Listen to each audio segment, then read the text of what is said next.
आज 15 मार्च 2022 मंगलवार मान्यवर काशीराम साहब की 28वीं जन्म जयंती के अवसर पर मेरे प्यारे देशवासियों को बहुत बहुत बधाई। मैं आर पटेल राष्ट्रीय अध्यक्ष वामशेष सभी दर्शकों को मेरा जय निवासी जय भारत। मान्यवर काशीराम जी साहब का जन्म सन 1936 में पंजाब प्रदेश रोपर जिला खवासपुर गांव में हुआ था। काशीराम साहब का माता का नाम बिरसन कौर, पिता का नाम हरि सिंह था।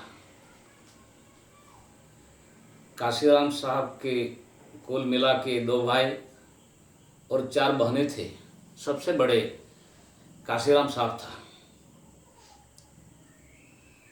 और उसमें फैमिली में सबसे बड़ी पढ़ा लिखा मान्यवर काशीराम साहब ही था। मान्यवर काशीराम साहब सन 1958 में महाराष्ट्र प्रदेश पूना शहर में डिफेंस विभाग में सन 1958 में वैज्ञानिक पद पर नियुक्त हुआ था। वैज्ञानिक पद पर नियुक्त हुआ था। ये बड़ा ऑफिसर था साथियों। और पूरा जो फैमिली मान्यवर काशीराम साहब पर निर्भर थी। साथियों, उस समय मान्यवर काशीराम साहब फुले अम्बेडकरी विचारधारा से पूरा अज्ञान था, अनजान था। मगर पूना में राजस्थान के वाल्मीकि समाज का एक साधारण कर्मचारी दीना भाना एवं पूना का डीके खापर्डे साहब का जो फुले अम्बेडकरी विचारधारा का जो प्रचार प्रसार चल रहा था। मगर बीच में 1965 में डिफेंस कंपनी में बाबा साहेब की जन्म जयंती की छुट्टी रद्द कर दी थी। छुट्टी रद्द करने की वजह से दीना भाना अनशन पर बैठ गया था। साथ में सहयोगी डीके खापर्डे भी था। तो ये बात मान्यवर काशीराम साहब को जानकारी मिली थी कि हम भी यही समाज से आते हैं। इसलिए वो भी काशीराम साहब भी साथ में जुड़ गए थे और धीरे धीरे पूना में और पूना शहर के आसपास प्रचार शुरू कर दिया था। काशीराम साहब ने पूरा जीवन मूल निवासी बहुजन समाज के लिए, मूल निवासी बहुजन समाज की मुक्ति के लिए, मूल निवासी बहुजन समाज पर अन्याय होते हुए ये अन्याय को खत्म करने के लिए पूरा जीवन समाज के लिए अर्पित कर दिया था। इसलिए सन 1971 में 1971 में काशीराम साहब ने रिजाइन दे दिया था। 1971 में काशीराम साहब ने नौकरी में से रिजाइन दे दिया था और 1973 में मान्यवर काशीराम साहब ने वामसेप का बीजारोपण किया था। वामसेप का बीजारोपण किया था और पूरे भारत भर में प्रचार प्रसार रात और दिन शुरू कर दिया था और कर्मचारियों को जगा रहा था कि हमारे समाज, हमारे ऊपर, हमारे कर्मचारियों ऊपर, हमारे बुद्धिजीवियों ऊपर समाज का ऋण है।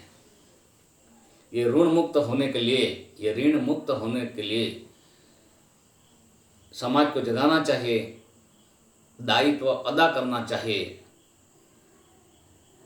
ऐसा करते करते पूरे भारत में प्रचार करते रहे और सन 1978 में 1978 में बामसेफ की स्थापना की थी। और बामसेफ की स्थापना के बाद भारत भर में अपने मिशनरी को काम पर लगाया था। आगे चलते चलते सन 1981 में, आगे चलते चलते सन 1981 में जो शेड्यूल कास्ट का दलन हुआ था, शेड्यूल ट्राइब का दलन हुआ था, कहने का मतलब अछूतों का दलन हुआ था, आदिवासियों का दलन हुआ था, पश्चात वर्गों का दलन हुआ था और उसी में से अल्पसंख्यक धार्मिक अल्पसंख्यक को दलन हुआ था। उसको जगाने के लिए, मुक्ति के लिए DS4 की स्थापना सन 1981 में की थी मान्यवर काशीराम साहब ने। और रैलियां, धरना प्रदर्शन शुरू कर दिया था। आगे चलते चलते सन 1984 में मान्यवर काशीराम साहब ने बहुजन समाज पार्टी की स्थापना की थी और धीरे धीरे भारत भर में लोगों को जगाने के लिए साधन संपन्न न होने की वजह से उसने बहुत सिंपल तरीका अपनाया था। और खुद मान्यवर काशीराम साहब ने करीबन 4200 किलोमीटर पूरे देश में साइकिल पर यात्रा की थी। सभी मिशनरी और साथियों को लेकर पूरे भारत भर में हर प्रदेशों में साइकिल चलाई थी और लोगों को जगाने का काम किया था। साथी, सन 1988 में मान्यवर काशीराम साहब गुजरात प्रदेश वलसाड़ डिस्ट्रिक्ट में भी आया था। वलसाड़ डिस्ट्रिक्ट धर्मपुर तहसील में आया था 1988 में। उसी समय हजारों की संख्या में आदिवासी लोग भी इकट्ठे हुए थे, शेड्यूल ट्राइब के लोग इकट्ठे हुए थे। काशीराम साहब का भव्य स्वागत किया था और VCR उतार के काशीराम साहब ने उत्तर प्रदेश में भी घुमाया था कि ये आदिवासी लोगों ने इतना सहयोग दिया है तो आप लोगों को भी जिम्मेदारी बनती है, इतना बड़ा प्रदेश में आगे आना चाहिए। ऐसा करके VCR घुमाया था। काशीराम साहब को उसी समय धर्मपुर तहसील में अंबुभाई पटेल ने 12,000 रुपया भी दिया था। दूसरे दिन सिलवासा में गया था, मोहन डेलकर ने प्रोग्राम रखा था और बाद में काशीराम साहब जैसी महान विभूति का फायदा लेकर वो सांसद भी बन गया था। वो भी एक इतिहास से, वो कभी सच्चाई को तुम बदला नहीं जा सकते। साथियों, मान्यवर काशीराम साहब बहुत तेजी से पूरे भारत भर में बहुजन समाज पार्टी आगे बढ़ रही थी, उसकी मजबूती बहुत तेजी से चल रही थी। करीबन 1997-98 में तो बहुजन समाज पार्टी कांग्रेस के बाद दूसरे नंबर पर आ गई थी, बहुत नजदीक आ गई थी। तो काशीराम साहब अपरिणित रहकर, अविवाह रहकर पूरे समाज, पूरे मूल निवासी बहुजन समाज अपना परिवार मान के बहुत निष्ठा से, बहुत ईमानदारी से पूरी जिंदगी उसने काम किया था। साथियों, काशीराम साहब ने अगस्त 2003 में बेंगलोर में कहा था, बाद में कहा था उसने कि उत्तर प्रदेश में तो बहुत हद तक हम सफल हो रहे हैं, लेकिन अन्य प्रदेशों में जिस तरीके से तेजी से बढ़ना चाहिए वो कमी दिखाई दे रही है। इसलिए अगस्त 2003 में बेंगलोर में माननीय काशीराम साहब ने जाहिर सभा में कहा था कि मैं बहुजन समाज पार्टी तो बना ली, बहुजन समाज पार्टी बनाना बहुत आसान है, लेकिन जिस तरीके से बहुजन समाज निर्माण होना चाहिए वो नहीं हो सका। इसलिए बहुजन समाज पूरे भारत में निर्माण होने की प्रक्रिया की जिम्मेदारी मेरी है, ये ऐलान किया था।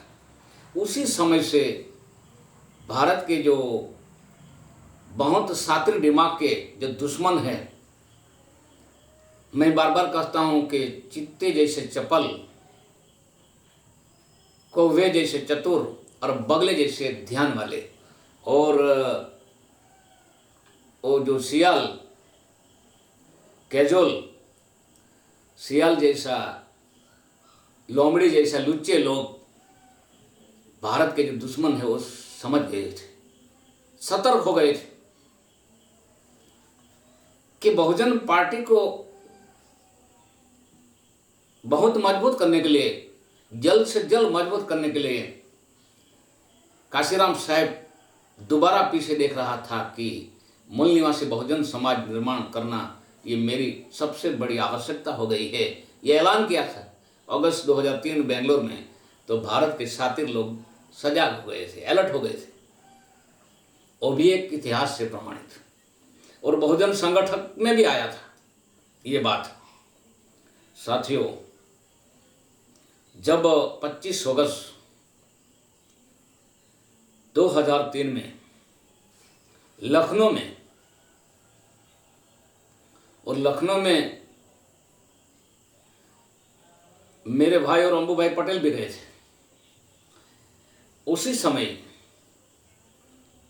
काशीराम ने अपनी जिंदगी में पहली बार जाहिर सभा में कहा था कि 2004 में मैं बड़ा प्रधान, प्राइम मिनिस्टर बनने वाला, ऐलान कर दिया। तो दुश्मन लोग और सतर्क हो गए, सजग हो गए, और 20 दिन के बाद 15 सितंबर 2003 में काशीराम साहब अनकॉन्शियस मतलब अचेतन, बोलना बंद हो गया था, बोल नहीं पा सकते, और जाहिर हुआ था कि ब्रेन स्ट्रोक हो गया। साथियों, और बाद में 36 दिन के बाद, 36 डे के बाद, 36 दिन के बाद 22 अक्टूबर 2003 में जो आरएसएस के प्रशिक्षित आरएसएस में जो प्रशिक्षित हुए, और कहा जाता है कि ये नरेंद्र मोदी साहब का गुरु है, सतीश चंद्र मिश्रा को बहुजन समाज पार्टी का राष्ट्रीय महासचिव बना दिया गया था। वो भी इतिहास है, 36 दिन के बाद। और साथियों, काशीराम साहब का सूत्र था भारत के इतिहास में आजादी के बाद, वोट हमारा राज तुम्हारा नहीं चलेगा, नहीं चलेगा, वोट हमारा राज तुम्हारा, मगर राज तुम्हारा नहीं चलेगा, नहीं चलेगा। जिसकी जितनी संख्या भारी उसकी उतनी हिस्सेदारी, जिसकी जितनी संख्या भारी उसकी उतनी भागीदारी।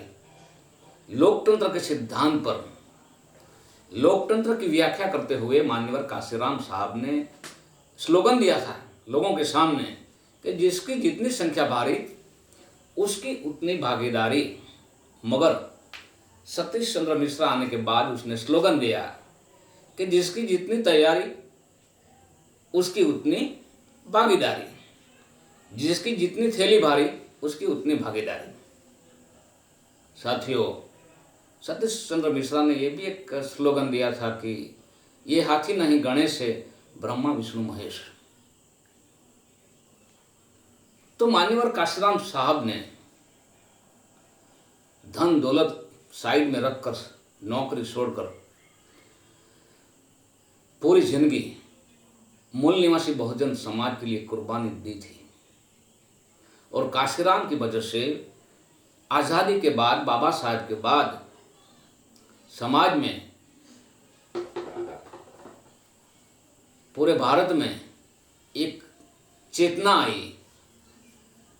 मूल निवासी बहुजन समाज को विश्वास बढ़ गया कि हम इस देश में, बाबा साहेब ने कहा था कि आने वाले दिन में तुम शासक बनोगे, तो ये सपना साकार हो रहा था। लेकिन काशीराम की, मान्यवर काशीराम साहब की अचानक मांगी की वजह से ये सपना साकार नहीं हुआ।